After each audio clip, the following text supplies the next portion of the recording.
Ay, gutom na sila, hindi na makasalita. Gutom na. Magandang gabi po ulit. Parang nahirapan yata ang mga nag-gay sa inyo yung gabi ito. Ano? Parang nagpa-makeover kayo lahat. No? Salamat po sa inyo. No?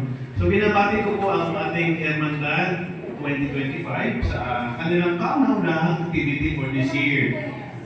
Ito po ay bilang paghahanda sa ating kapistahan sa September 23, 2025. No? Mahalaga po ang Hermandad sa ating pagdiriwang ng piyesta. Sila po kasi namumuno sa lahat ng ating mga gawain. No? Sila po yung mga nag-aabala lalo na sa fundraising kasi marami tayong gastusin sa piyesta. No? Yung nominaryo, yung mga bisitang pari, yung pagpapakain, tapos mayroon pang isang souvenir pa sa mga pari, no? Stipend ng obispo, stipend ng mga pari.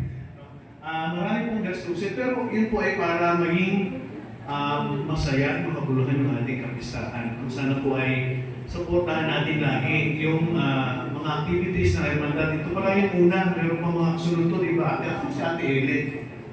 Nasa labas, yung dakilang na pala. Marami pa kayong activity kasunod, di ba? Ang mahalaga po sana ay tayo sa ating mga activities dito sa Padre Pio, no?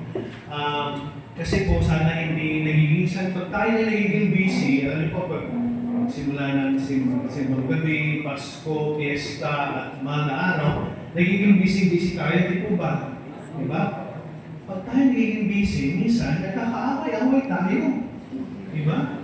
Bad po yun, bad.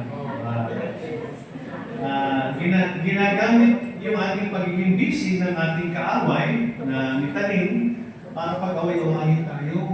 Diba? Huwag natin papatulan yun. No? Kasi anong silbi ng ganda-ganda nga ng celebration natin? Ako, magkakaaway naman tayo. Wala rin, hindi rin maganda. Hindi po ba? So dapat yung mga pagdiriwang natin, yung mga activities natin ay kakaisa tayo. At walang awayan, ha? Pag may awayan, puputusan ko. Wala pong ganun, ha? Sige po. So maraming salamat po sa inyong suporta sa Padre Pio. Hindi ko po alam na meron palang celebration dito ngayon ng 80th anniversary ni Digong. Birthday na ngayon. So, celebrate po natin yung birthday ng ating former president, no? Siguro ba yun ng ating Duterte, no? Sige po. Maraming salamat po. Thank you, Father Edward Molina.